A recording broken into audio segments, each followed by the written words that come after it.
Hello, today is November 11th, 2020. My name is Sarah Bettis. I'm interviewing Jesus Gaona for the University Library Special Collections and Archives at the University of Rio Grande Valley, hereafter abbreviated as UTRGV. This project is in partnership with the Voces Oral History Center at the University of Texas at Austin. Please know, Mr. Gaona, that this interview will be placed in the University Library Special Collections and Archives at UTRGV and shared with the Voces Oral History Center at the University of Texas at Austin. If there is anything you do not wish to answer or talk about, I will honor your wishes. Also, if there is something you want to talk about, please bring it up and we'll talk about it.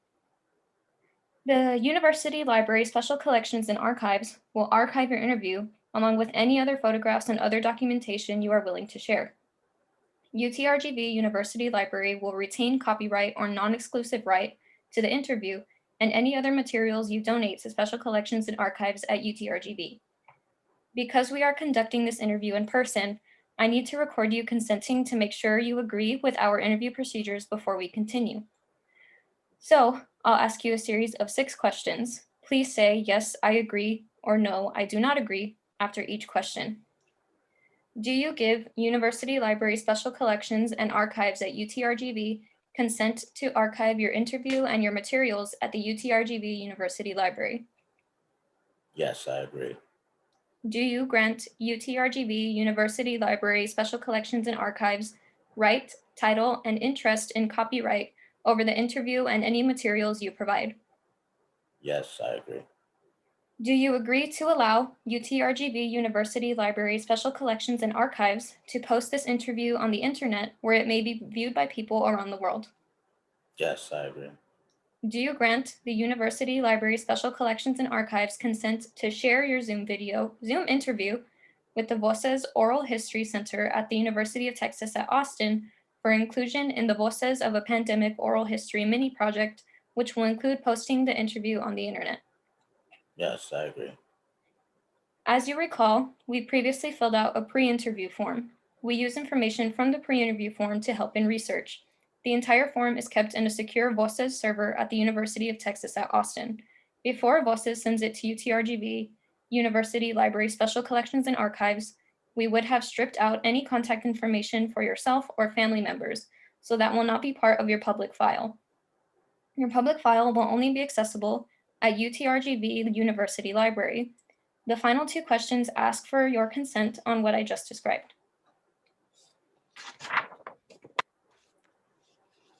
Do you wish for us to share the rest of your interview in your public file available to researchers at UTRGV University Library Special Collections and Archives? Yes, I agree. On occasion, UTRGV Special Collections and Archives and Voces receive requests from journalists who wish to contact our interview subjects. We only deal with legitimate news outlets. Do you give consent for us to share your phone numbers or your email with journalists? Yes, I agree. Thank you for your consent. Your experiences and stories mean a lot to us at UTRGV Special Collections and Archives. I look forward to what you say in the interview questions I will now ask. Okay, Mr. Gaona, thank you for your time. Like I said earlier, your stories and experiences are valuable to us at UTRGV Special Collections and Archives and the Voices Project. Particularly for us at UTRGV Special Collections, we are committed to preserving the stories of Mexican Americans and Latinos from South Texas and the Rio Grande Valley, and those who work closely with these populations during the COVID-19 pandemic. As a rehabilitative instructor that helps your students develop or redevelop skills that they may have lost or may suddenly need as a result of their impaired vision, a family member of someone who contracted COVID-19, and someone who may encounter unique challenges due to your health status, I know you have many meaningful stories and experiences to share on how COVID-19 has impacted these roles you carry out in your life. Before we get started, can you tell me and the viewers about yourself? 43-year-old male that lost his eyesight due to diabetic retinopathy at the age of 28. I've been blind for about 14 years now.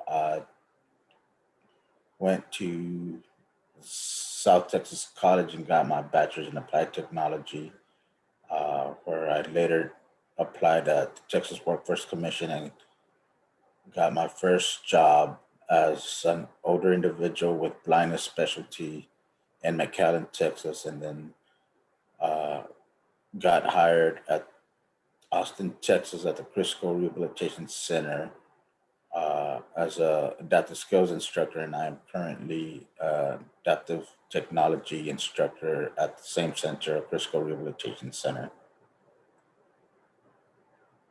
Okay, thank you for sharing. The first question I want to ask you into the interview is, when did you first hear about COVID-19 and how did you learn about it? The first time I heard about it was on the news back in December of 2019. I believe I was watching the evening news when I heard the story, or they covered a story of this coronavirus in China.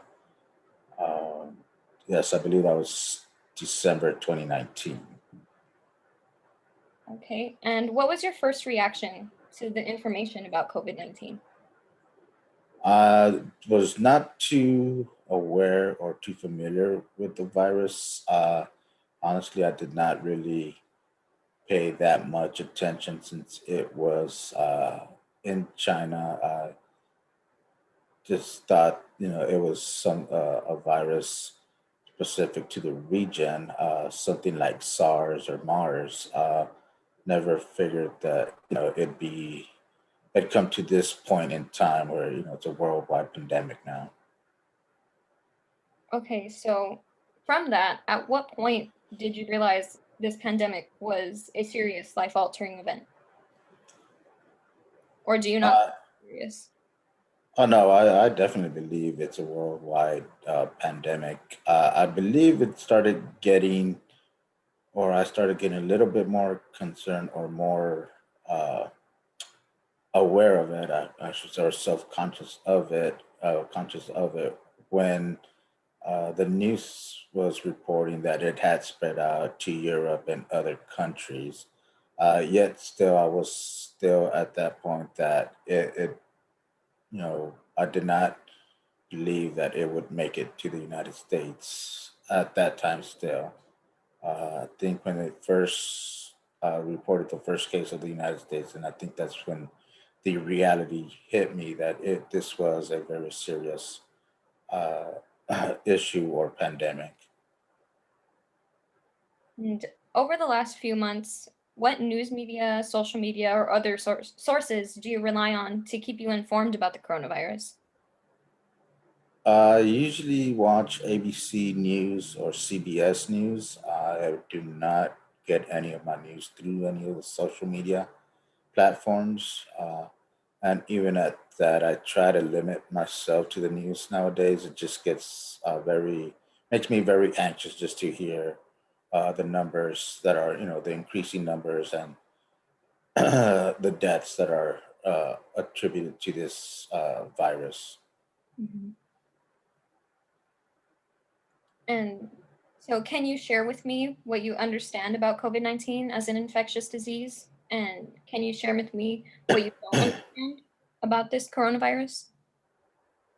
Yes, my understanding, it is a virus. It is airborne and it's easily transmittable. What I do understand from the news coverage and what scientists are saying, that it attacks your lungs. It, you can have symptoms, flu-like symptoms, but this is a little bit more harsh or more intense.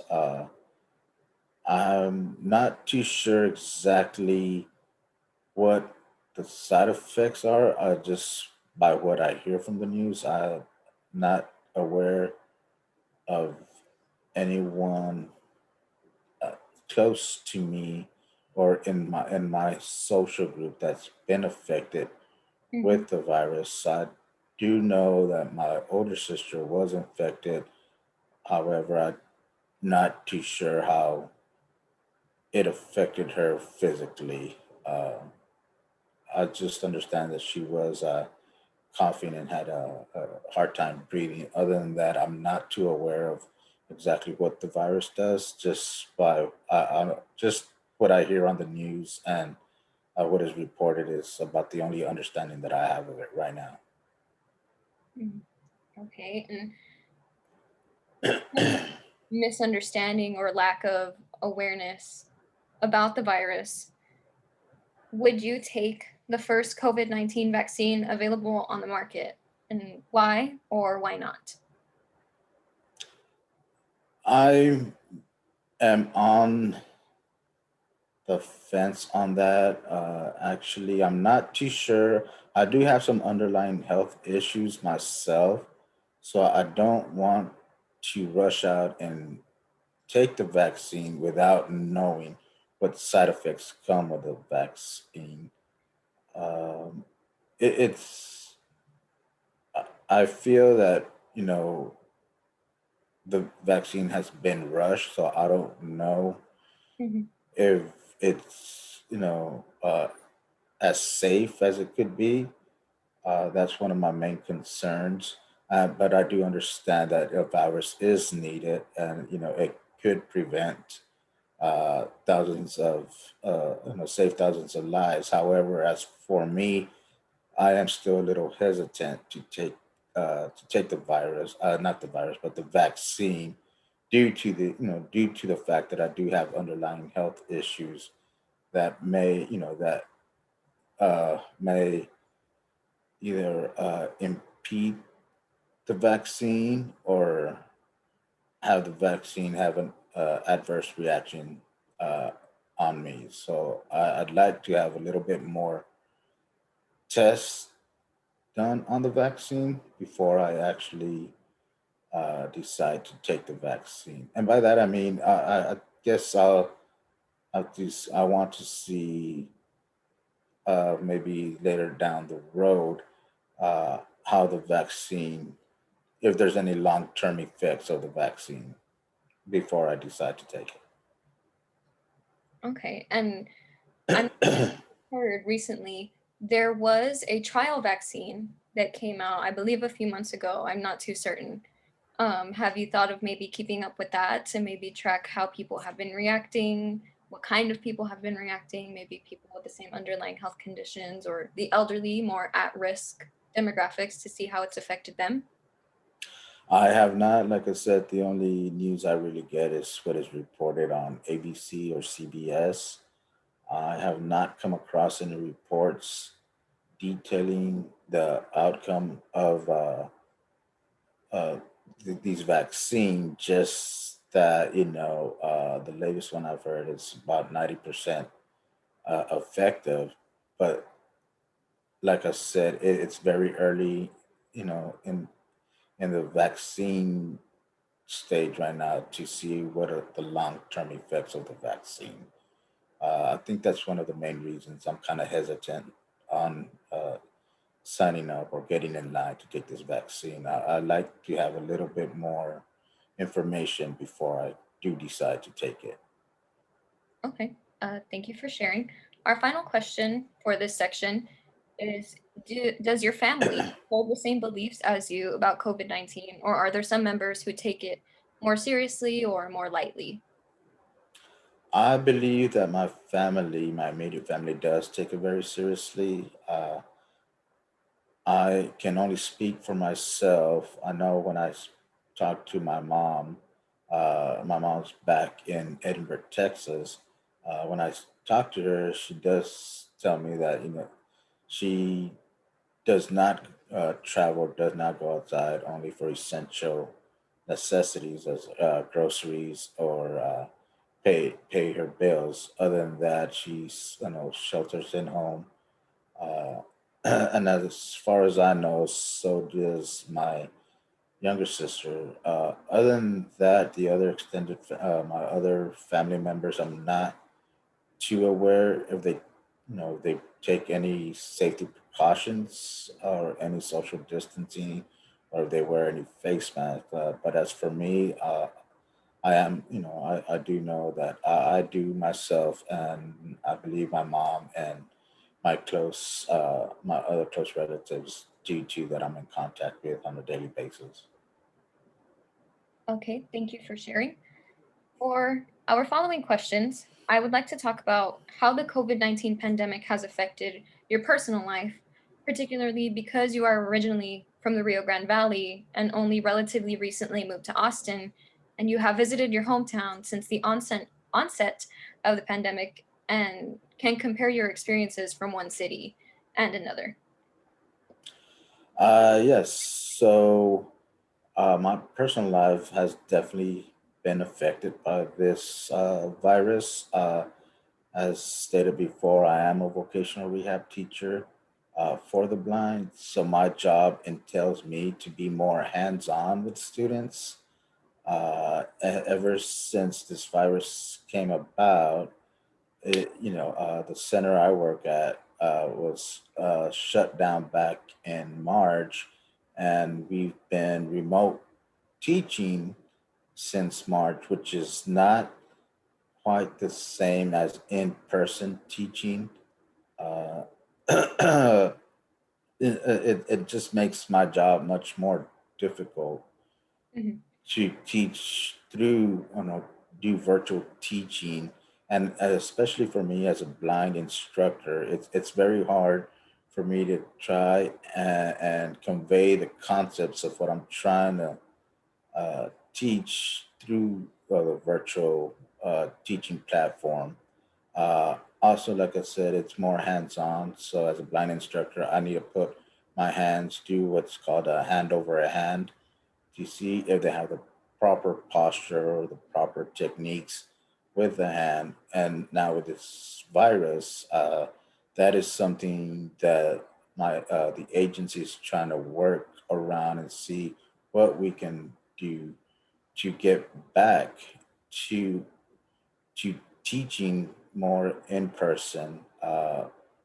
Not too sure how that's going to work. Like I said, it's, yeah, due to the social distancing, it's going to be a very hard process, I believe.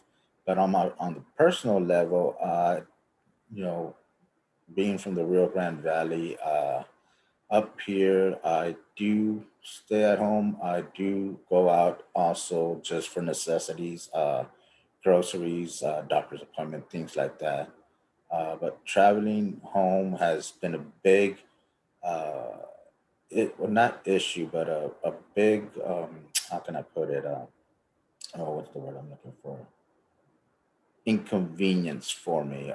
Like I said, I'm a blind individual, so my method of travel was either by bus or by airplane. And ever since this pandemic, I have been home once, but that was because my niece, excuse me, excuse me, my niece was going to the valley herself, so I did catch a ride with her.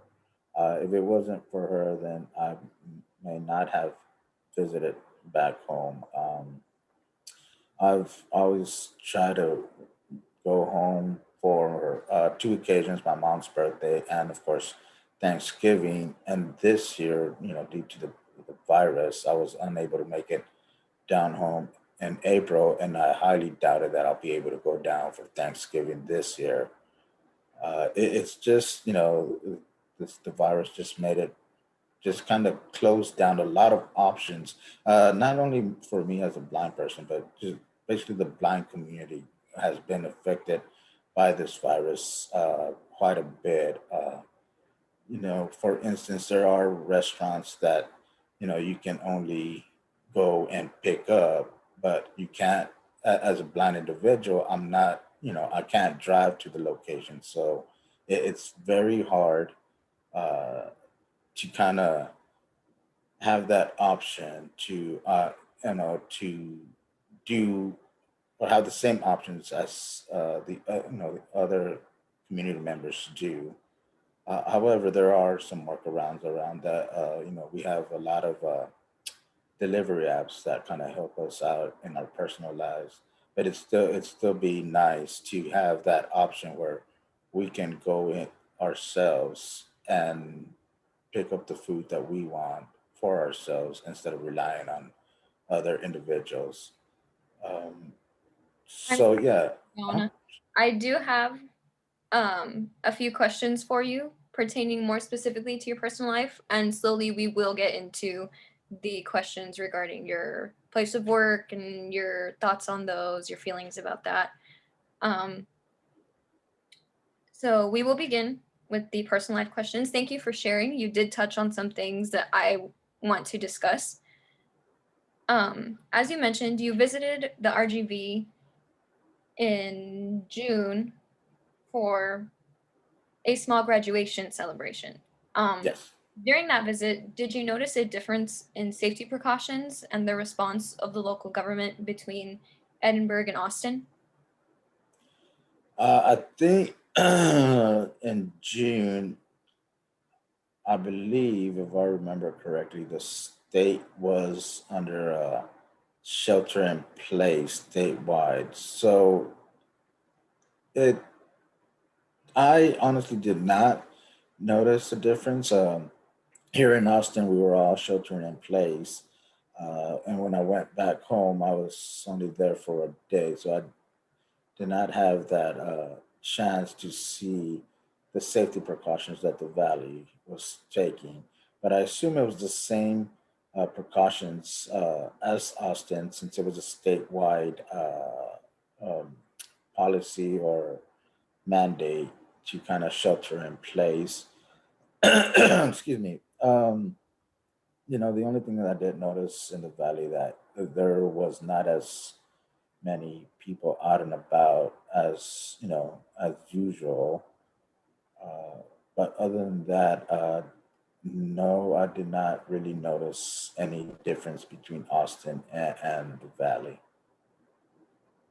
Okay, so from that, would you say that you felt safer in either city, or do you feel that both were equally as safe, or should I say you'd have an equal risk in either city?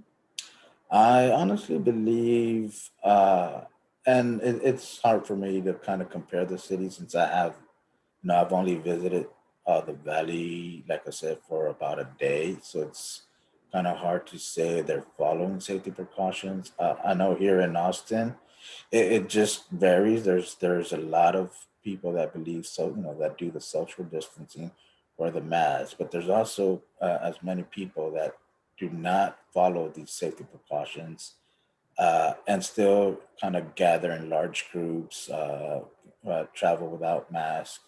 So it's just I can't really say which city would make me feel safer at the moment, since I haven't spent that much time in the valley. And like I said, in Austin, it just for me personally, I do, like I said it before, I hardly go out. Only time I do go out is when I need some essential uh, need to go out for essential necessities, such as doctor's appointments and groceries. Other than that, I shelter here at home, and and that's about it. I mean, I try to stay indoors as much as possible, and that's, like I said, that's also due because I have underlying health issues, a low immune system. So that's one thing that I'm very cautious about. Okay, thank you for sharing. Would you say that you felt the need to quarantine yourself once you returned home to Austin after being in the Rio Grande Valley? Why or why not? I did. I didn't feel that I needed to, but like I said, it's just a practice I've been doing ever since March, April. Uh, if there's no need for me to go out, then there's no way I'm going to go out. So I don't feel that I needed to kind of shelter in place because that's what I was already doing. So for me, it wasn't uh, more of a I need to do this. It's more that I'm going to continue doing this.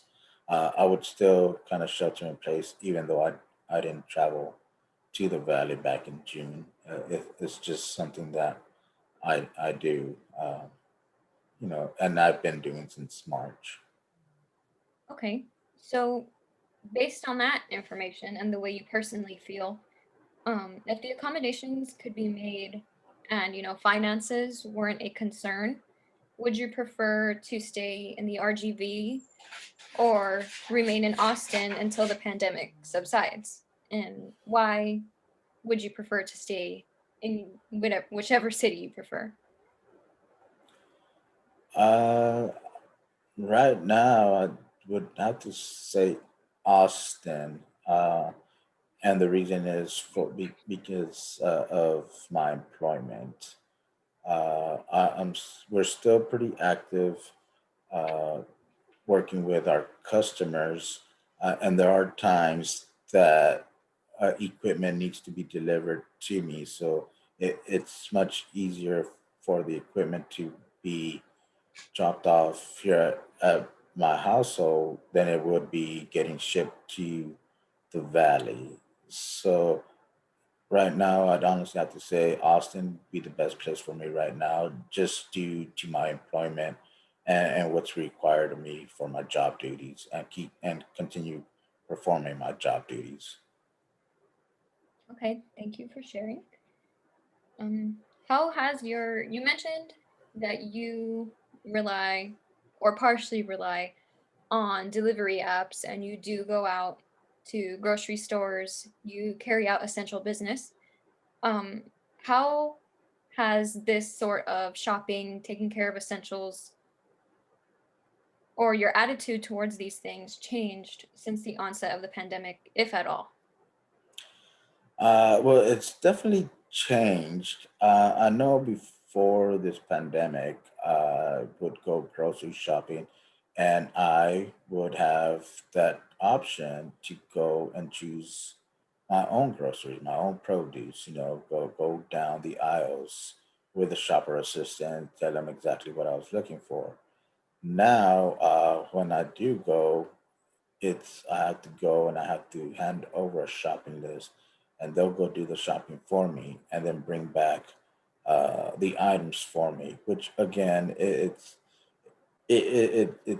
I'm very grateful for that, but sometimes it's not the items that I want, or it's not the brand that I'm looking for. It's just these little uh, things that weren't a big deal when I was, before the pandemic hit.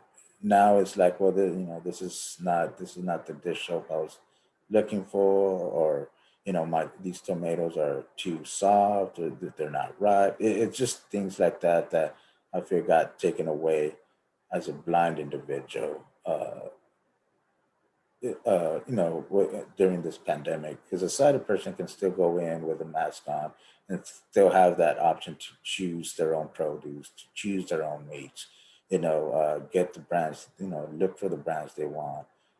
And for me, I have to rely on somebody else to do that now. Same thing going to the doctor's appointment. It's everybody has a choice. They go in, they do everything online, and then they wait in their vehicles, until it's their turn to go in. As a blind person, I have to go into the office, sign in physically, and then come back out and wait out in the sidewalk or on the bench, until it's time for me to go in. Which again, it's not. I know it's not a major thing, but it's just those little things that I guess I would have taken for granted, or I would never have considered it. If it wasn't for this virus. It's just it's just a whole different way of life now. Uh, it was an adjustment when I lost my blind sight, and it feels that it's another adjustment due to my blindness again.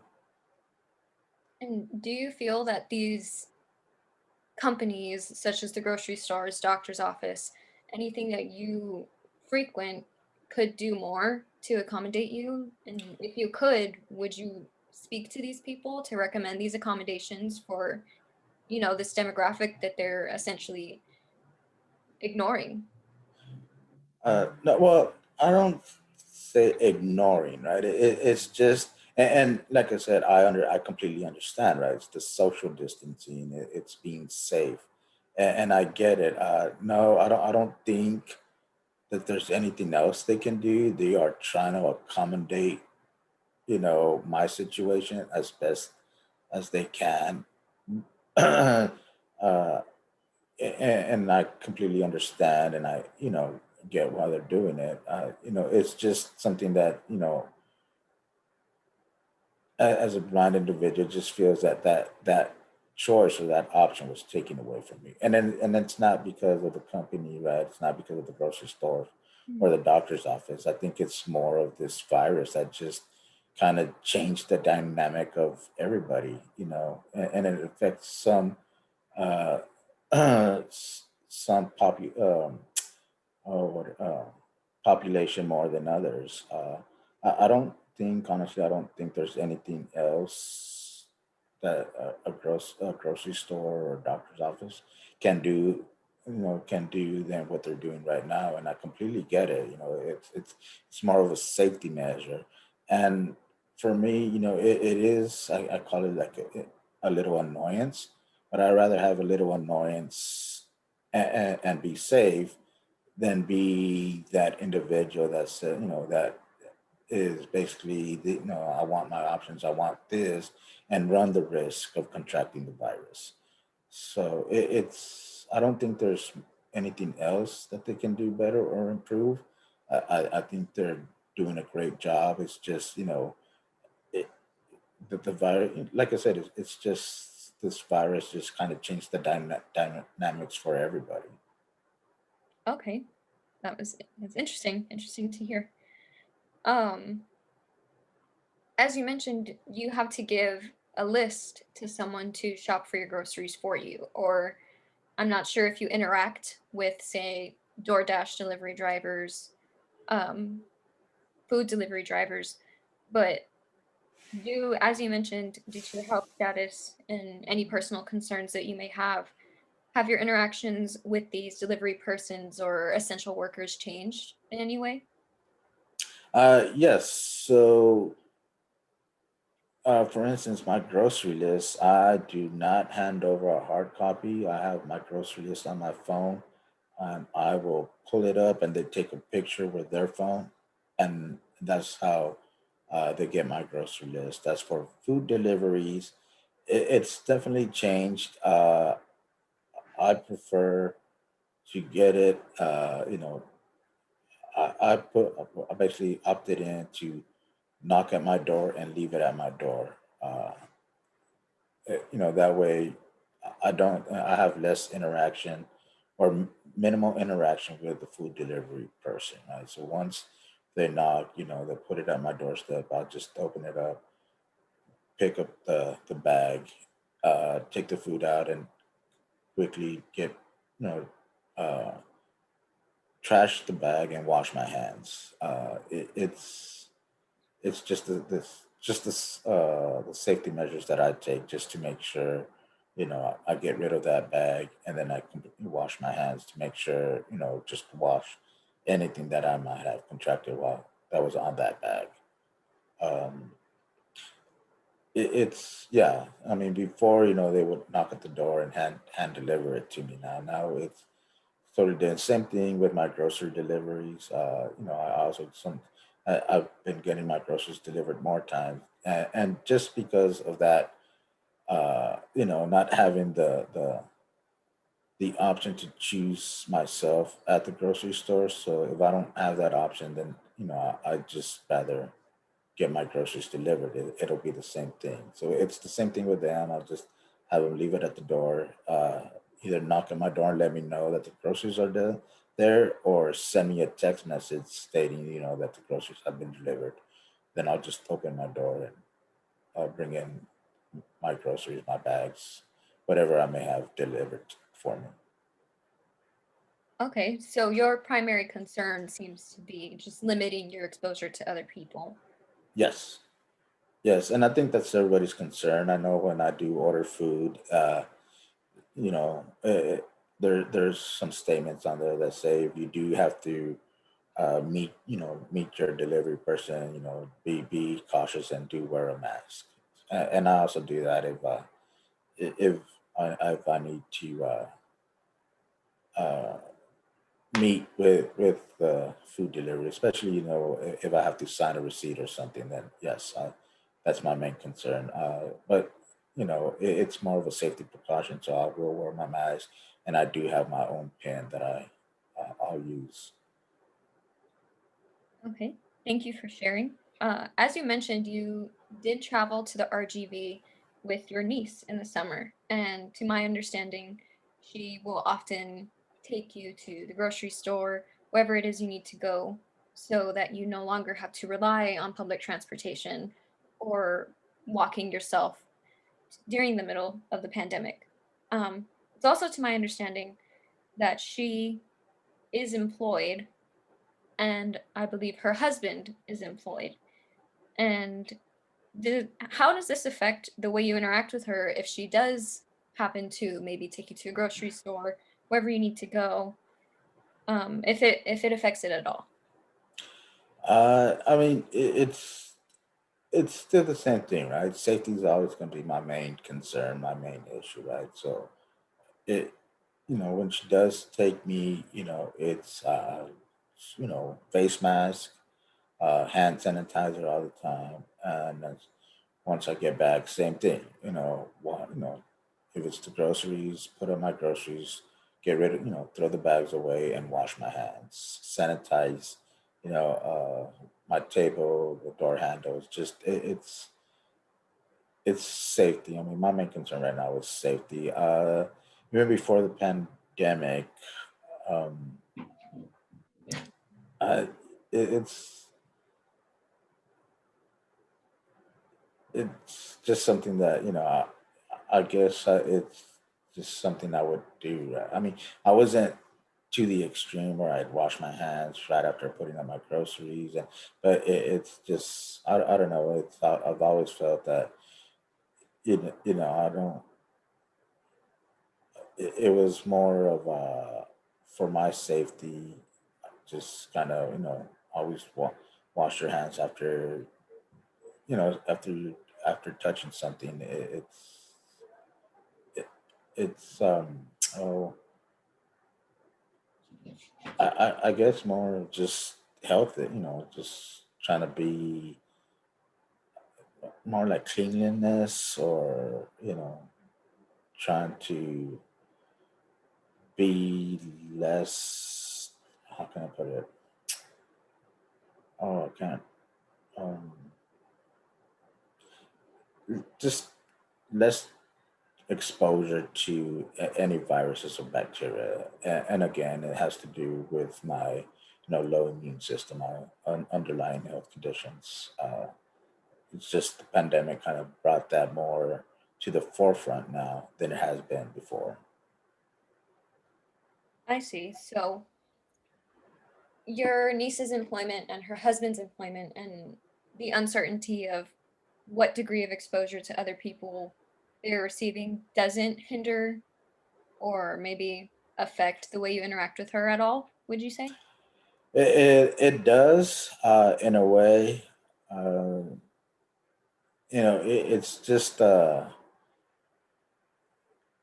it's more of a necessity, because there's times again, that I have, I need to go pick up medications.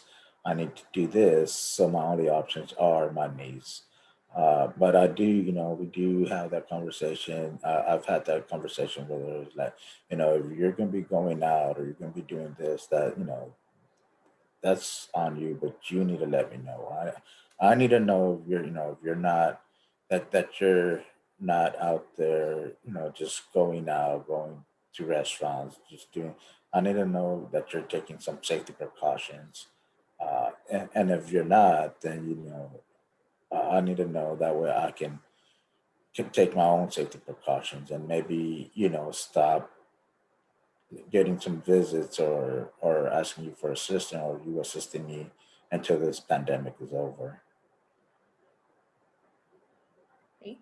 Thank you for sharing. That was interesting. Um, for our next several questions, we are going to move on to how this has affected your family members and maybe your relationships with them.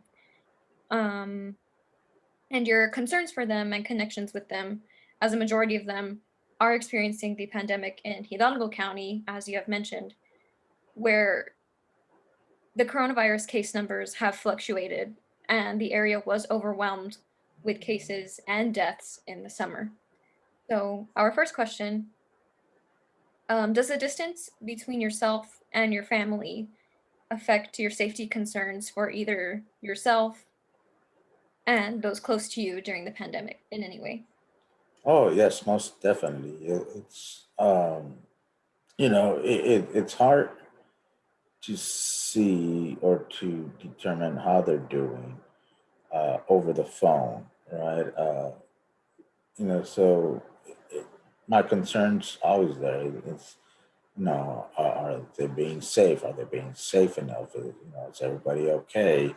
I try to stay in contact with them, as much as possible. However, sometimes work gets in the way and it gets too late. But I do try and call at least once a week, twice a week to see how they're doing. And yes, their safety is it's on top of my list. But living in Austin, I just feel there's not much I can really do than just tell them, you need to just be safe. You need to, follow the guidelines, follow the safety precautions, follow social distancing. If you're going to go out, wear your mask. I mean, to my understanding, I believe they're doing that. I haven't heard anything else. But yes, it's definitely hard being in Austin and worrying about them back home. And simply it's because I'm not too sure what they're doing or how they're doing it. Okay. Um, as you mentioned, your mom lives in Edinburgh, and again, she is very there's that distance between the two of you. And it is to my understanding that she does have certain health conditions as well as her age that make her more vulnerable to contracting COVID-19 than others, including other family members. Does your distance from her and knowing these things in any way affect you or your peace of mind?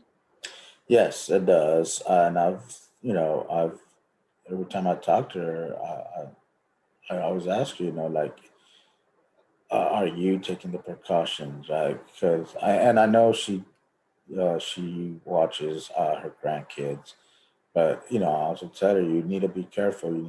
They're the parents are going out. You need to make sure and tell them, like, this is going to continue. Then you can't be bringing them around. You have to, and my understanding, my sister understands and gets that. So I don't think she's one of those people that don't follow the safety precautions or safety guidelines that are in place.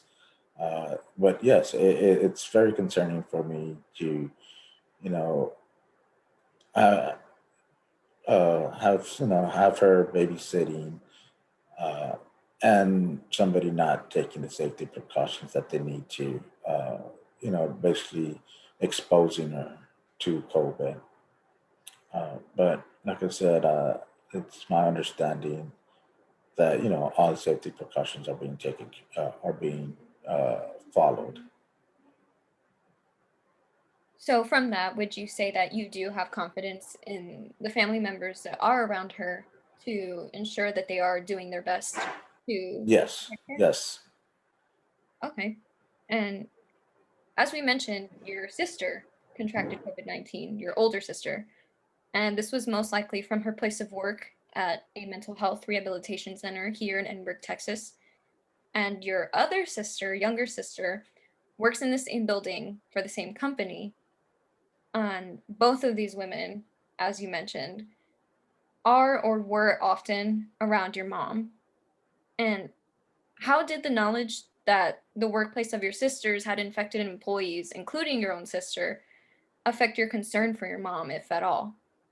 So as soon as I found out, I did talk to my mom and said that, she needed to let my older sister know that, not to be, and I know it kind of sounds harsh, but kind of, keep her distance.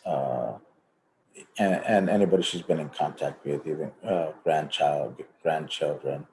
Uh, and I mean, that's about the only thing I could have do. I mean, if she, if she passed, if she told them, then good. If she didn't, then I mean, there's not really much I can do. I can just give suggestions and kind of, say, this is what needs to be done. But ultimately, it's going to be, it's up to her. And hopefully, the family members or my sisters will kind of comprehend that too, right? Like this is a serious virus. This is something that mom is very, susceptible to catch. So maybe maybe we should keep our distance for right now. Um, so it's concerning and worrisome, but at the same time, I feel, that my sisters kind of comprehend that and kind of understand that. So, if need be, they are capable of saying like, no, we're going to keep our distance, right now for right now. Okay, and as you mentioned that there's not much you can do. You can only make suggestions to your family members because of the distance. Does this ever cause any maybe frustration for you or maybe even anger if you feel that your family members that are around your mom are not doing what they should be doing? Uh, no, no frustration or anger. Like I said, I haven't heard of any incidents that have put my mom in jeopardy of catching the COVID. It's hard to say if I'd be frustrated or angry. I guess I'd have to be in that situation or hear something like that to see how I would react. But more likely, I might be more upset and disappointed than angry and frustrated. And simply because, it's, I mean, for me, I would think it's common sense, to, hey, I might have been exposed. Not going to expose anybody else to this. So it's hard for me to say if I'd be frustrated or angry without uh, being in that situation or being in a similar situation like that. I guess I'm not too sure how would I would respond in a situation like that. Okay, thank you for sharing. Um, how did your sister contracting the virus affect your view of or opinion on the virus, if at all? It, it's it actually. I mean, it made it more real, I guess, like reality at home, right? Because, like I said, the majority of the time it was, on the news, so and so. So many people, contracted COVID, but it's always that type, right? Like, oh, well, it hasn't affected me personally, so it wasn't real until I, found out that my sister was positive, and that kind of brought it more uh, closer in view, right? Or close, brought it. I guess brought it more to the forefront of my mind. And like, this is real. This is something that's, that kind of, can affect you even though you've been seeing these the news briefings, for the the past months, it's something until it affects you personally or somebody in your personal life, then I think that's when it starts becoming it starts becoming reality, right? This is real. Until then it's like, oh, that's in El Paso, that's in New York City, that's over there, or that's across town. It's it doesn't it just makes it seem, if it doesn't, you don't know anybody that's affected, it just doesn't make it seem real until it affects you or affects a family member, or a loved one. Then that's when it becomes real. And it's sad to say that sometimes that's what it takes for people to kind of come to the reality, like this is a serious situation. uh, but it's it's, oh, how can it's more, it's just more realistic. I guess it's more, yeah, more realistic. It's just, it's here. It can affect anybody. It can affect any family member. It has no prejudice against anybody. So it's, you know, if you think like, oh, that's probably not going to happen to us, yeah, hopefully it doesn't. But when that day comes, that's when you realize like, oh, it is serious. It is real. Okay. So, as you've been mentioning, one of your main concerns or your primary concern is your personal safety due to your underlying health issues that we will get into. Um, and you do have your niece to rely on partially to maybe take you places, transportation. And to my understanding, she does live relatively close to you. So, how does having a family member nearby, as you previously did not have any family members for a couple years near you, how does having her close to you impact the level of safety or comfort you feel for yourself during this pandemic, if at all? I mean, it's still, uh, still the same. In the beginning, it was kind of worrisome. They were staying here with me for a few weeks, which was very made me very feel anxious. When her husband would go to work, it's like, it's the same, the same issues. Is just taking safety precautions. It's doing this. It's so yes. While they were staying here with me, I felt anxious. I felt like, well, I wasn't. It was just that uncertainty, or the not knowing if they were taking safety precautions.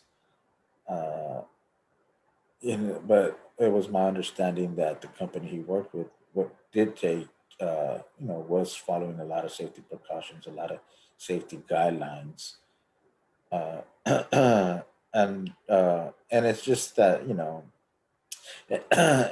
and I think it's just with anybody, even when I go, like I said, even getting a lift, right? That's kind of that makes me very anxious. It's like it's this person following, the safety guidelines that lift can, put in place. Is he, are they wearing a face mask? Are they wiping down?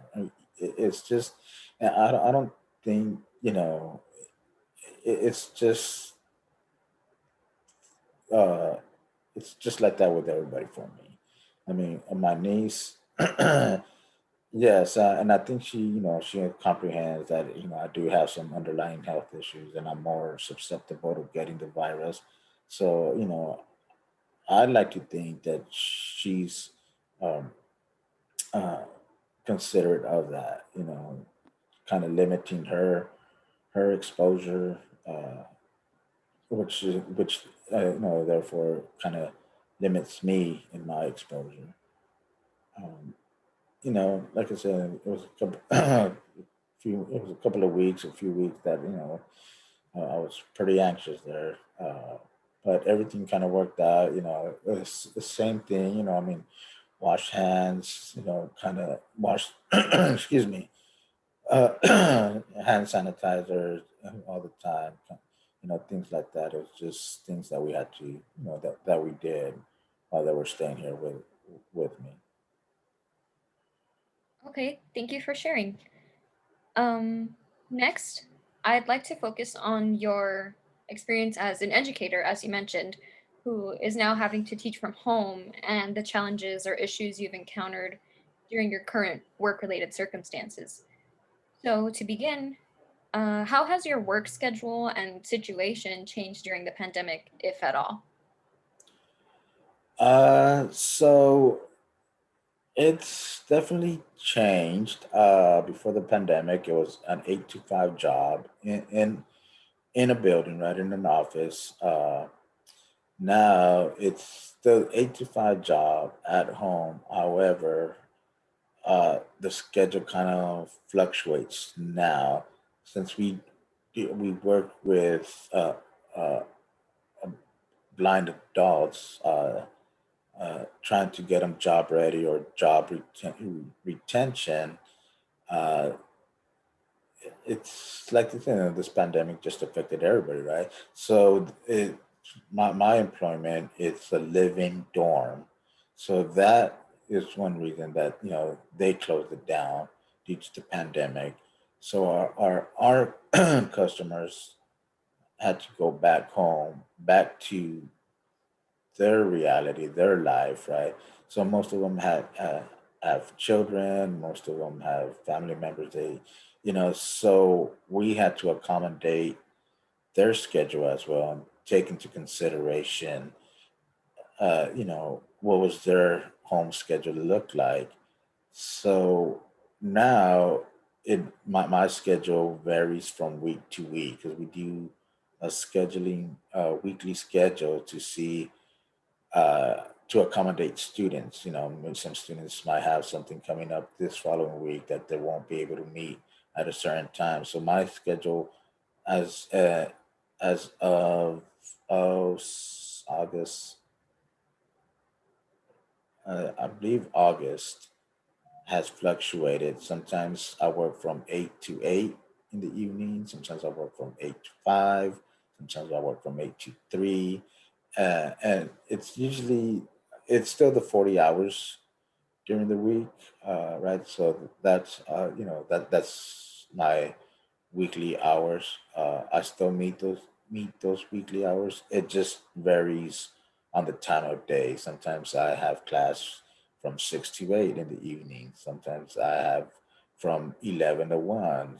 I work through lunch, or so it's just very different now. And the thing is that we're trying to accommodate our students, our customers, for their lifestyle at home, so they can have time to, manage their home, right?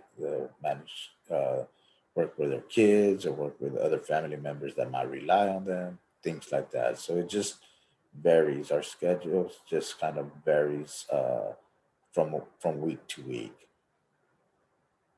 Okay, and would you say that maybe these having to accommodate your students now that they are undergoing instruction from a very different environment, would you say that it's maybe affected the amount the degree to which you enjoy your work, or maybe that you find that your work is convenient, maybe it interferes with your personal business, maybe essential business, grocery shopping? Would you say that maybe this change has overlapped? I mean, it definitely has overlap, but I don't think it's affected or has a negative effect on it. I mean, for me personally, like I said, there's a lot of options that I have to do my grocery shopping. I can get that delivered. I still have the option to take time off for any other essential needs that, during the day. So that's always an option for me. I can, I'll request some time off and go take care of what I need to take care of. Uh, and I think, I mean, we have a great working community here at the center, right? So I know I can rely on other colleagues to be like, hey, I have to go do this, I have this student. So I think we kind of understand that, sometimes there's necessities that can't be put on hold. So, we kind of rely on each other to kind of help us out, which is good. But uh, I mean, the only effect that like I said, that I've noticed is not having a set schedule. I like to have a set schedule. This is from this time to this time, this time to this time, and now now it's like I said, it just fluctuates, and it's there's a lot of inconsistency in my schedule. Uh, so it does kind of overlap with some of my personal needs that I need to do in the evenings. But I try to not let that affect my employment, my teaching. Because it's not the student's fault and it's not my fault. It's it's just something like I stated before. It's just another adjustment I have to go through as as a blind person in this in this pandemic, and just like everybody else has to adjust to I guess a new way of life for right now. Okay, thank you. Um, Regarding your work, have you experienced a decrease in pay or any other sort of complications with your job as a result of the pandemic? No, I have not received, noticed any decrease in pay. Like I said, I still work my 40 hours. They're just not the traditional 40 hours, 8 to 5 every week. So I still work my 40 hours. And if I do work more than 40 hours, excuse me, I have to, well, I can't work over 40 hours. So if I do happen to work late into the evening, then I do have that opportunity to flex my time off. So if I have if it's Friday and I've already hit my 40 hours, then I can I have the option to like, hey, I'm gonna go ahead and take the rest of the day off. I'm gonna flex my time, which is still because I already made my 40 hours. I've not received, like I said, I haven't received any deduction in pay. Uh, I know there was a policy change, and due to the pandemic, that we are no longer getting what was called a sick bonus day. So what that means is if we work a whole month without taking any sick leave, then they grant us 8 hours of sick leave uh, for that month. But due to the pandemic, and they took that away, and since we're remote learning, uh, that was one of the options that was taken away from us. But other than that, no, the pay is still the same. Like I said, I still work my 40 hours. So no, nothing like that. Okay, so you would say that the sick leave bonus, as you said, being removed hasn't affected you in any way negatively? No, no, it hasn't. I mean, it's it was a nice gesture to have that extra 8 hours at the end of the month. But no, it hasn't affected. At least it hasn't affected me. No. Okay. And has your healthcare been affected by the pandemic if it is tied to your work? And if it has, would you say you're happy or displeased with the change? Well, it has actually in the beginning when this uh, when this first the pandemic first hit, the virus first uh, came here, it kind of put a halt on some of my medical appointments. And that's because, like I said, I was anxious. I was not clear on exactly what what the virus was. So I did stop going to some of the appointments, my medical appointments. But once I kind of had a kind of better understanding, uh, I try to kind of uh, basically reconnect with my doctors down here, and that was about the only uh, change that happened with my medical appointments. I still try to keep in contact over the phone, but it's not the same as in person visits. Other than that, no, I mean it hasn't really changed anything else. Just that it's cut down on my medical visits. When before I'd go maybe once every 4 months, and now I go once every 6 or 7 months. That's about the only major change that's impacted my you know on my medical side. Okay. So, more specific to your role as a blind instructor, as you mentioned earlier, um, this has sort of been, I guess you could say, complicated as a result of the pandemic. Could you get further into how it's been complicated? Well, it's uh,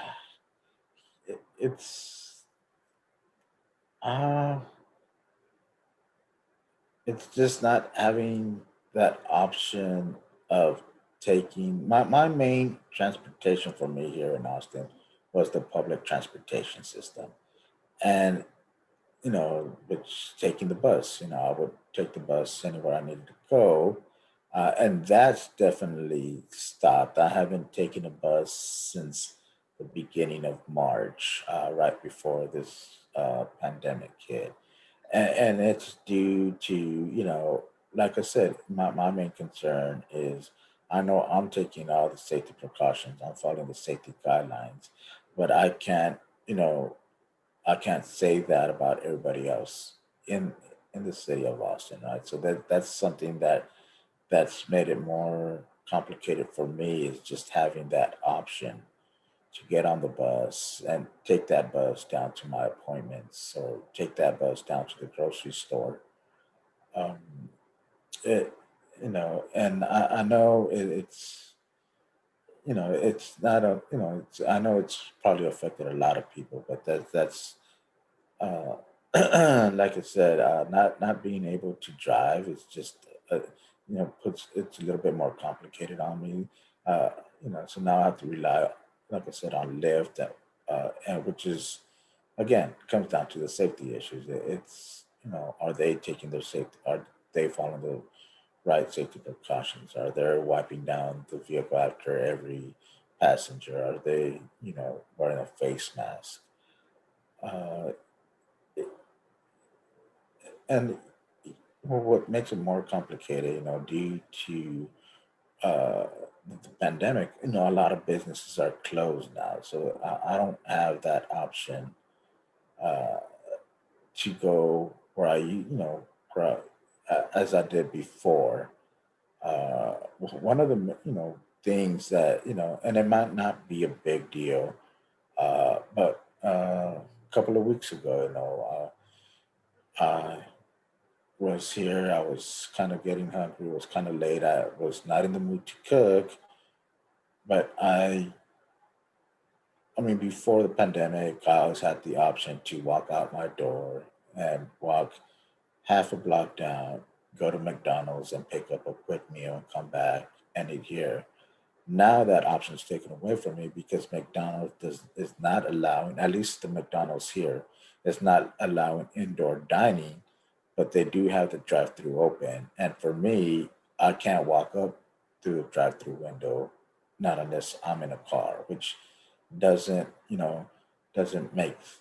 I mean, it makes completely sense, but for me, it's that's an option that was taken away from me, where I can just go outside the door real quick, pick up some food, and come back. Now I have to rely again on a food delivery app that might cost me 10, $15 more when I can just walk, right outside the door, pick it up, and come back. Uh, and it's nothing major, but it's just little things like that that's kind of, that you kind of think about, or at least I think about, that I would never have thought before. Like, I would take it for, I guess I would take it for granted. Well, I can just go out and walk and pick this up and come right back in. And now that's not an option anymore. So I think it's just not having those options available. I see. But yeah, So I'm sorry. no, no, go ahead. I was going to say, it's just, it might not be complicated. It's just, the lack. My options are very narrow now, or very limited now. Okay. Um, More specifically to your duties as an instructor to visually impaired or fully blind students, have these duties been complicated or changed as a result of the pandemic? So it's the same duties. The only difference that I'm seeing in person, uh, we had, I guess we had a little bit more control over students actually following some of our policies at the center. Now, through this virtual training, it's very hard to have students follow some of our requirements. For certain classes of certain training areas. Uh, However, we do, and it's due to this situation. So we did have to adapt and kind of be okay with, yeah, okay, so we're gonna do this training this way now, for right now, right? And the thing is, we've told our students, our customers, saying, this is just for the virtual, for online virtual training. Once we get back to the center, this is going to be the expectation again. And I think it's just comes down to compromise, right? It's like we can't expect them to kind of keep with the same procedures when they're in a different environment. I see. And you, I'm sorry. Excuse me. You mentioned that you have to adapt to these changes. And earlier in the interview, you did mention that previously in person trainings consisted of the hand over hand physical assurance that the students are doing what they're meant to be doing.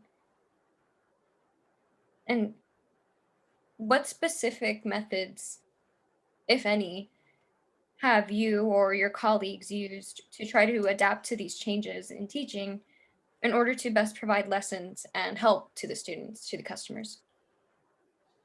So now it's more of a verbal directions. We, we try to describe the proper hand posture, elbow posture, body posture.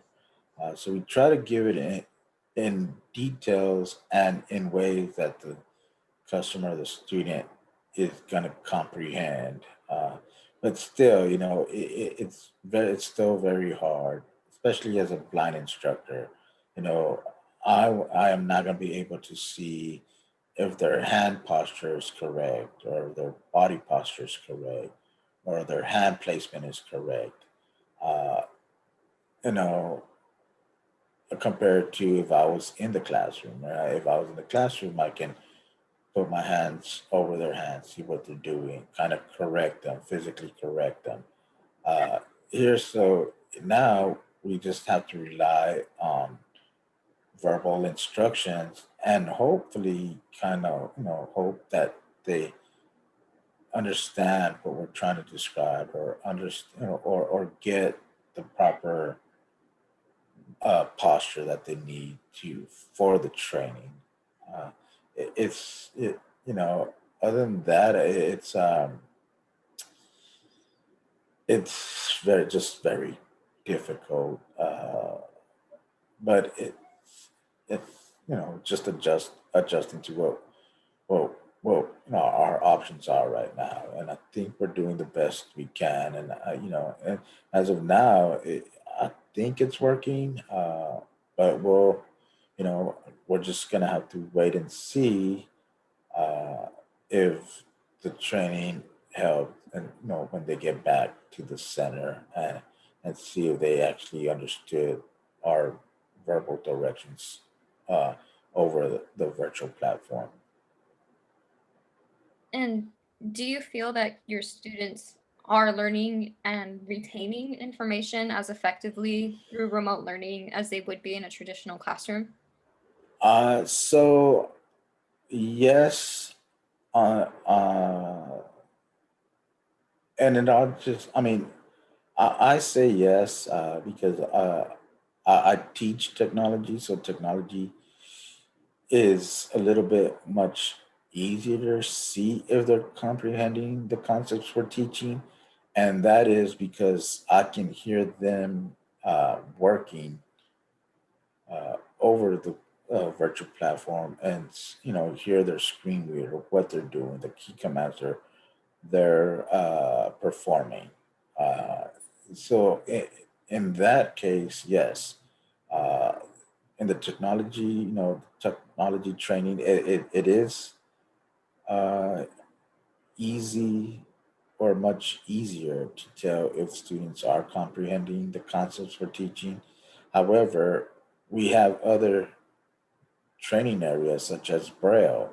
That is very hard to see if students are comprehending the concept. And again, it comes down to the proper hand posture, the body posture, how they have their fingers, if they're how they're reading the braille, how they have the paper. That's something that's very difficult, and that's it's hard to see if they're actually comprehending, right? Because braille is takes a while to work at, right? You need to work at that. So if somebody's just beginning to learn braille, it's not, it's going to be very unlikely that they're going to be able to read words to you right away, so you can see if they're comprehending the concept of braille. So that's it just in my opinion, just depends on which training area the student's working at. And it's very uh, it's just very complicated to see to see how they're progressing in their training. We also do kitchen safety, right? That's another big issue. It's at the center, I would be there with them and see what they're doing. Again, hand over hand, right next to them, to see, just to see if they're following any kitchen safety techniques. At home, it's very hard to do that over the virtual platform. I know that they have family members there, but that kind of defeats the purpose of an independent. Try to gain these skills independently. But at the same time, I understand that this is also having a family member there is a safety. safety precaution. Uh, so it just, it's just something that we have to adjust to. We have to change our policies around for right now, and hopefully, once we get back to the center, we can get back to our original training techniques and see how much the students, customers actually grasped uh, over the virtual training. Okay, thank you for sharing. Um, Specific to your employer, do you feel that they could have responded better or accommodated the changes in people's lives better, if at all? No, actually, my employer did an excellent job. Uh, once the virus was, spreading, they did not hesitate or, to send, close down the office. And they took a lot of even now they're taking a lot of precautions. They're uh, I guess brainstorming and see how we can get that center back open with everybody's safety in mind. So no, I was very glad that they did take this, the virus very seriously, to where they closed the building down right away without even though there was no uh, positive cases in the building.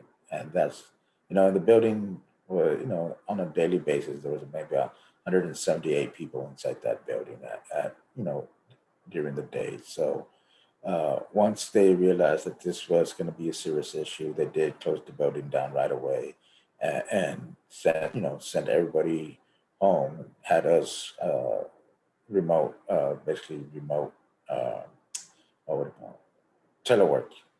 That's what I mean. Teleworking. Okay, so overall, you are satisfied with the response of your employer to the pandemic. Yes, yes, very satisfied. Okay, that's very, very good to hear. Um, Finally, I transitioning to our final portion, second to final portion of the interview. I'd like to discuss your health status and the unique challenges or experiences that they have resulted in, as well as how they may have impacted you mentally, as such issues are often overlooked in our Latino Chicano community, but are very important to document in order to bring awareness to the different types of issues faced by people of the same community. So, our first question, I know that you do have a few conditions, as you have mentioned, that make you more vulnerable to the virus. And how does having these conditions affect how you feel about or respond to the pandemic, especially because you live in such a highly populated area, if at all? Excuse me. It's the same, like I said before. It just makes me feel very anxious, very, uncertain about stepping out of my apartment. It's more of, I know I'm doing what I can to, you know, wearing my face mask, hand sanitizing, washing hands, uh, and not knowing that, if the person, passing me, or the person I'm getting in the car with has, is doing the same. It just makes me very anxious. Not just the not knowing is what makes me very anxious. Uh, it's Yeah, I mean that's all I am right now. Honestly, just anxious.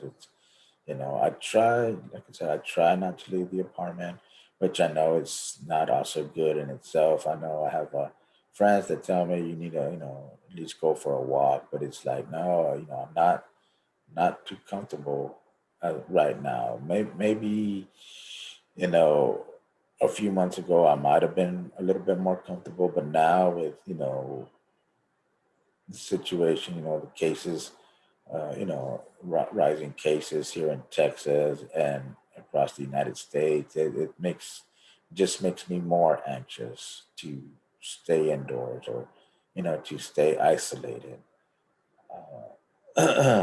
compared to, going out in the evenings and walking. And it's just that not knowing that, you know, makes me very hesitant to step out of the apartment.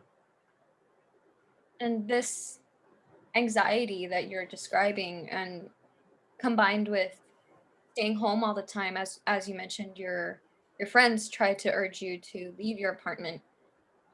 Would you say that this anxiety and the isolation have affected maybe your mental state in any way? I have not noticed that it has, but again, I'm not a psychologist, so I can't say that it has. I know at times I do feel that I go stir crazy in here, that I want to do something. I want to go out. I want to do this. I want to do that. But not being able to, I just stay home. I try to find things to occupy my time, occupy my thoughts. Watch TV, watch movies, read a book, do something to just keep my mind occupied. Uh, it's very yes, it's just very hard to stay indoors and not have something to do. Um, I've, it's, and it might be, that I'm just isolated here. Or, I mean, if I can't find anything else to do, then, I usually spend my time sleeping.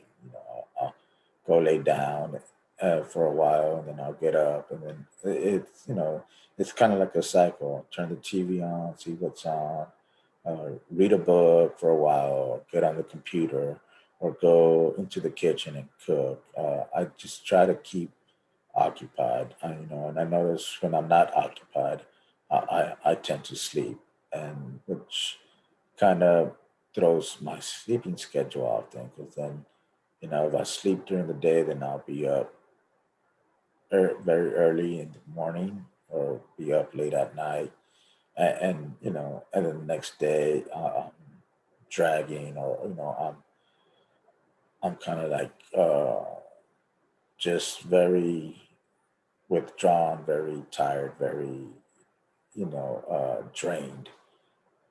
So I try to keep myself busy, uh, while during this time. Um, but as for having any mental effects on me, honestly I don't believe so. But again, I'm not. You know, I don't think I'm qualified to notice anything like that. I mean, for me, it's like no, I can say no, but somebody else might say I'm experiencing some of, or I'm showing some symptoms of, of some kind of mental. Well, I don't, just you know, I can't say that I have anything like that because right now this is the norm for me. So this is what's normal for me right now. So what might be normal for me might not be normal in reality, right? But I won't know that because I'm living in my reality, my normal reality. So I can't really say if it's affected me mentally or not. Okay, so because you feel that you can't necessarily comment on that, would you say that this cycle, going to bed, working, cooking, trying to keep your mind busy because you have to stay indoors for your own safety, would you say that maybe it's impacted your satisfaction with life, or maybe your general contentness in any way? Uh, that's a good question. I'm not too sure how to answer that. I mean, it's, yeah, I mean, definitely it's impacted my, satisfaction or obtaining satisfaction in life. It's, before this pandemic hit, I was, yeah, I like, I like going out on the weekends, going to restaurants, going, just gathering with friends. And that, that made me happy, going to a friend's house, or they coming over here, or going and, meeting up, eating some wings, or just, socializing. Uh, and that was the norm for me. Fridays, Saturdays, you know, just things like that. But this, yeah, I mean, the pandemic just kind of put that to, just brought it to a grinding halt. And then now I have to do or find, like I said, keep a routine going to where I can function. I guess that's the word. As long as I keep functioning, I think, I'll be, uh, it'll make sense to me of what I'm doing. But yes, I mean, definitely, yeah, I'm not getting any satisfaction from this situation like I did before the virus hit. Okay, thank you for sharing. I know it can be very maybe touchy for some people to speak about these things openly. Um, as you mentioned before, you used to and still have relatively frequent doctor's visits, and you mentioned that sometimes you have to wait outside on the sidewalk, and you did say that uncertainty of whether or not the person passing you coming relatively close to you is being safe. That concern does exist. So because of that, has your reaction to these visits or the level of safety you feel during them, if they're still held in person, have they changed at all? Um, it's, I mean, I think the only thing that's changed is my hesitation to go to these appointments. You know, I know I have to go to certain appointments, right, because it's, my secondary, my underlying health conditions. But I know I'm that type that, you know, if I don't have to go to see a medical doctor or go to an appointment, I'd rather not. And it's just because of that. It's like I don't know if anybody else is taking these safety precautions, and I think this wouldn't be such a big deal, right? If everybody would just kind of follow the safety guidelines they're putting, social distance, wear a face mask,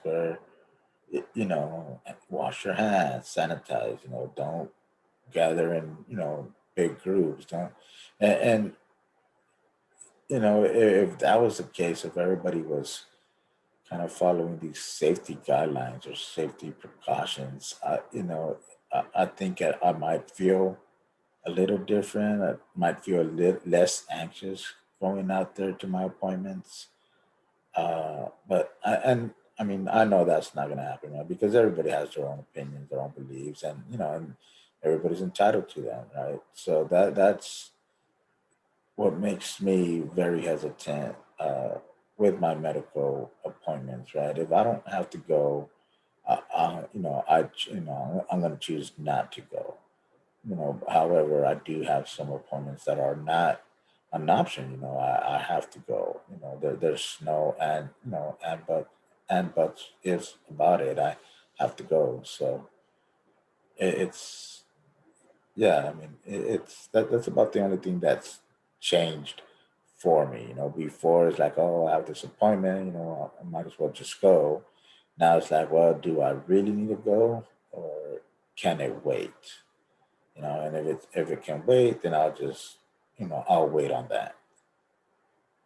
And would you say that trying to gauge the significance of one appointment and another, and ultimately deciding, oh, I don't need to go to this appointment, do you feel that you're maybe sacrificing that bit of your health that pertains to that specific appointment in order to further protect yourself from the coronavirus? Like, would you say it's maybe a little bit counterintuitive to protect yourself in one area and maybe place yourself at risk in another area? Do you think Oh, it definitely is. But that's why I kind of weigh my option, right? Is this necessary? Is this, do I need this right now or can I wait? It's it all just depends on the appointment I'm talking about, right? You know, uh, for like if I have to go for a follow up for my general medicine doctor, and it's just a follow up. But like I really don't have any, I'm not feeling ill. I'm not feeling, like, do I really have to go to this compared to going and visiting my nephrologist? So, my nephrologist is one of the doctors that I am not going to put on hold, right? Because that's a, very, that's a big necessity. That's a very, important uh, appointment for me compared to just a follow up uh, from my general practitioner. So it just I just kind of weigh on the significance of the importance of the appointment. Okay. And you did touch on the fact that you are immunocompromised, essentially, for reasons unrelated, I believe, to your vision impairment.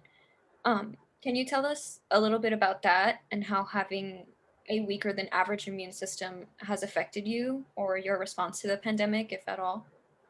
No, so I take anti-rejection medications. I'm a kidney and pancreatic transplant patient. So these anti-rejections are immunosuppressants. So I take them daily, and that's to lower my immune system. That way, my body won't reject my kidney or pancreas. So with that, having a low immune system, I'm much susceptible to catching any virus. Not just COVID, but the common flu, just anything that that'll get me sick. I'm more susceptible to it, and that's why I kind of you know try to follow each safety precaution, or try to be as safe as I can uh, during this time. And that's why it makes me anxious when I step out of the apartment. It's just like I said, it's that uncertainty if the person is following the same safety precautions or is following the same guidelines or is being safe themselves. And so anytime that I hear or somebody cough or sneeze, it just kind of sends that panic through me. Even though I have my mask on, I'm social distancing. It's just that that uncertainty of, oh, is it just a regular sneeze, or does this sneeze mean more than just a regular sneeze?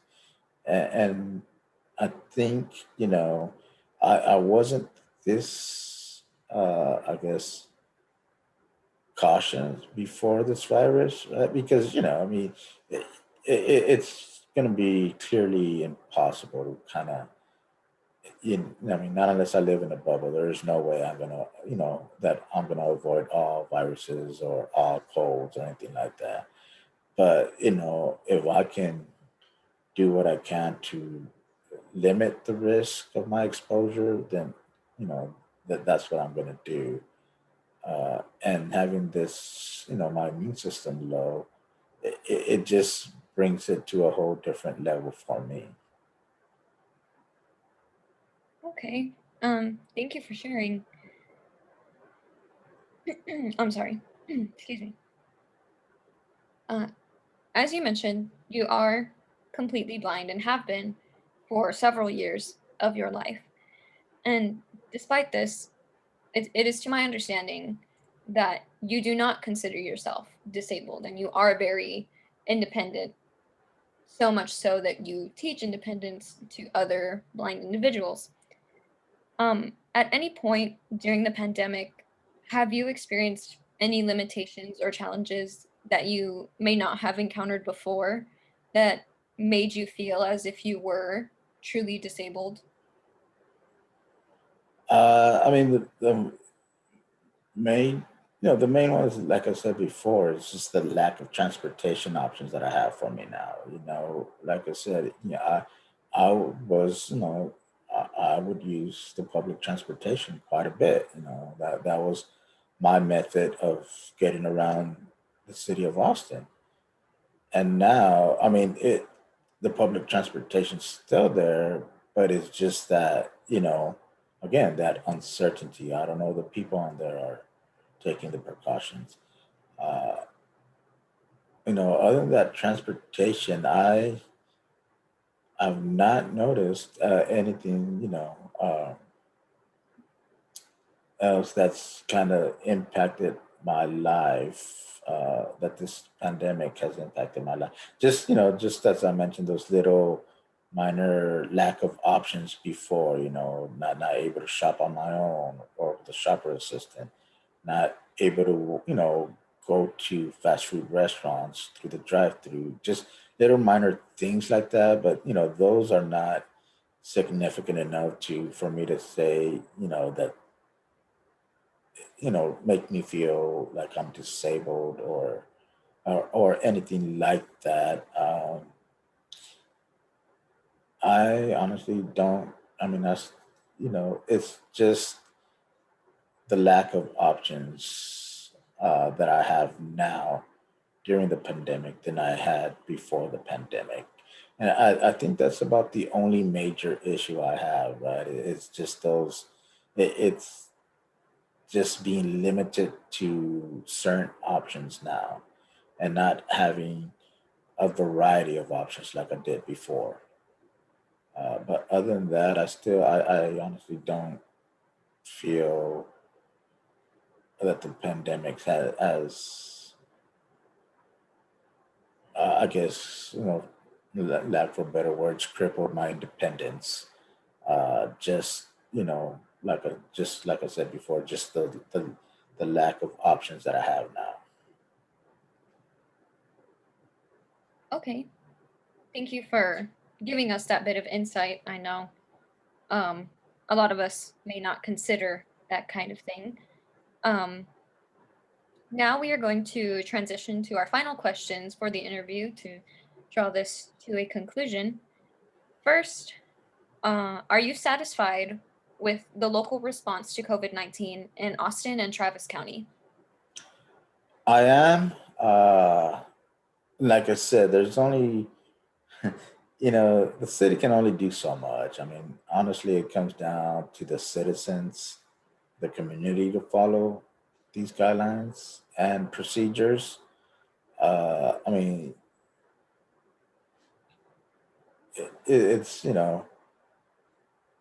it's very hard to blame the city or the local government, but when you have citizens not following recommendations, right? So it's hard to blame, it's hard to blame the local government if there's a spike in COVID cases, uh, yet half the city is not following the safety precautions.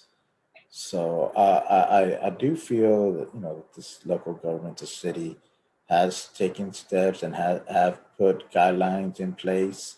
I think it's just people that are making that choice not to follow the guidelines, not to not to take safety precautions, social distancing into consideration. I feel that the government, the local government, the city of Austin, is doing all it can to kind of limit the exposure. But again, it's not just up to the local government. I think it's going to take all of us, the whole community, local government plus the community, to kind of keep the virus at bay.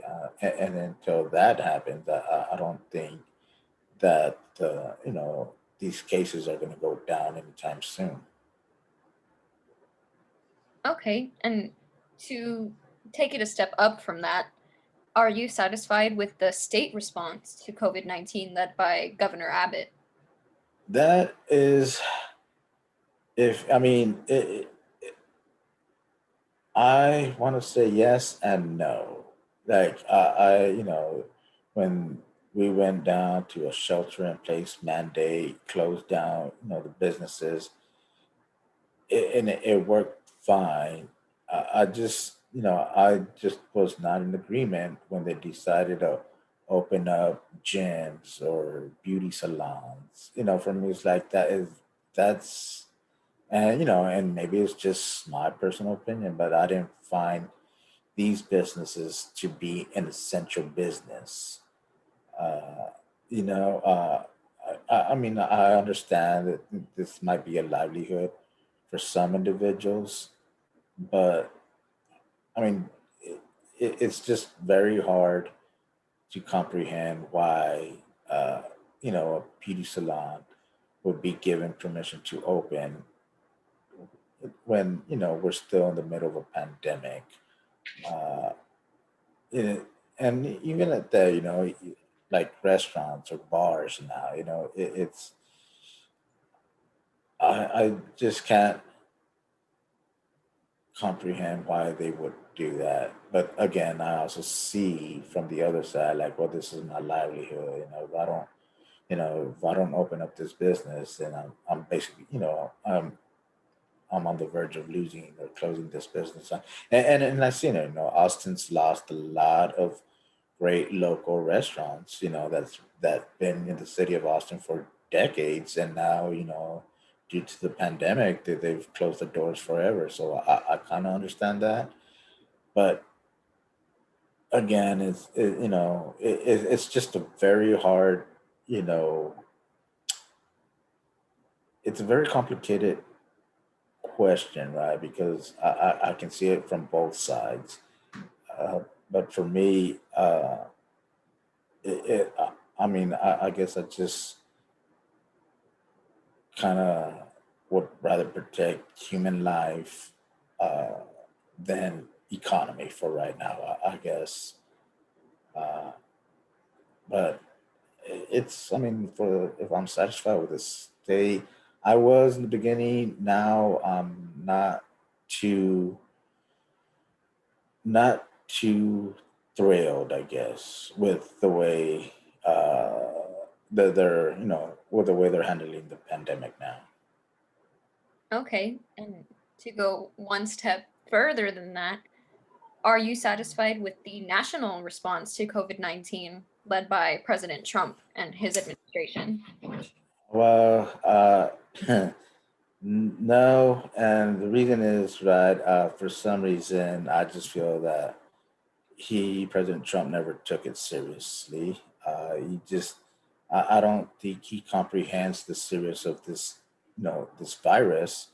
Uh, and that being said, if a president doesn't take uh, a situation or a threat seriously, then the response is not going to be a great response. I mean, having all the scientific data, it's still, he still refused to see, what the virus was really about.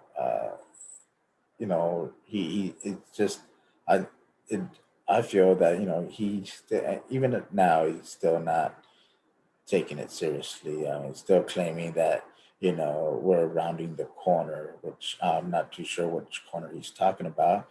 Right? Because now, I mean, now you have all 50 states have rising COVID cases, which and I think he's just relying on the virus, not the virus, but the vaccine to kind of fix everything. Which that until that vaccine is out, I don't think I, th- I don't think any of these cases or any of the states are going to see a decrease, not unless the federal government, puts mandates, national, federal mandates that, wear a face mask, social distance. Into the federal government kind of really understands what the virus is about and is capable. Uh, then then they're not gonna have a plan to combat this virus. So no, I don't think the federal government did a great job or is doing a great job with this virus, and not knowing now what the virus is capable of. Okay, so there are areas where you are not satisfied with the response to the pandemic. And if you had the power to respond to COVID-19, what would you do differently, if anything? Uh, I mean, that's hard to say. I mean, for me, like I said, I mean, to make a decision like that, I'd have to see all the scientific data and see, and honestly listen to the experts, listen to the scientists. How's this virus spreading? What can we do? I mean, and it might sound really simple, and I'm pretty sure it's much more complicated than that. But I think that's a key step into uh, defeating or overcoming this virus, right? Hear what the scientists have to say. Listen to what the experts are saying. Listen to what the data is telling us. I mean, you don't. No, I mean, if you don't, I don't think this virus or this pandemic should have become political. But apparently it did, and that's I think that's another reason why this pandemic is hitting the United States as hard as it's hitting it, right? Because they politicized this pandemic, which should have never been, right? Because it's this virus doesn't really care if you're a Democrat or doesn't care if you're Republican. It doesn't, you know, um, oh, what's the word for it? I can't. Oh, I just went black on the word. It doesn't. Maybe Uh, discriminate? yeah, discriminate. There we go. Sorry, I went blank there. But yeah, I mean, it's just it's. I just feel I mean, I've heard sayings. If you wear a face mask, you must be for the Democrats, and it's like, no, that's not necessarily true, right? Or you wear a face mask, you must be for Biden. It's like that. It's if it wasn't politicized, I think these United States would have not have these many deaths on them and many positive cases now. Okay, and you did touch on how the pandemic, the coronavirus, has been politicized in the United States. And because of that, among many other very significant occurrences that have also been politicized in the United States, this year is a special year in our national democracy because it's a presidential voting year. And my question is, did you vote? And if so, Did you notice or do anything different because of the COVID-19 pandemic?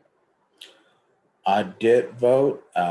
Went to early voting. I did not do anything different. I did not vote through mail. And that was just a personal choice that I made. And that being said, because I was not confident that my vote would have made it to the polling location or to, where it would count. I went to a polling site, which was uh, close by, and it was a very easy process. There was a lot of social distancing. Everybody had their face masks. There was, it went smoothly. There was a lot of hand sanitizer. There, just everything, all the safety precautions were met. You had your gloves, face masks.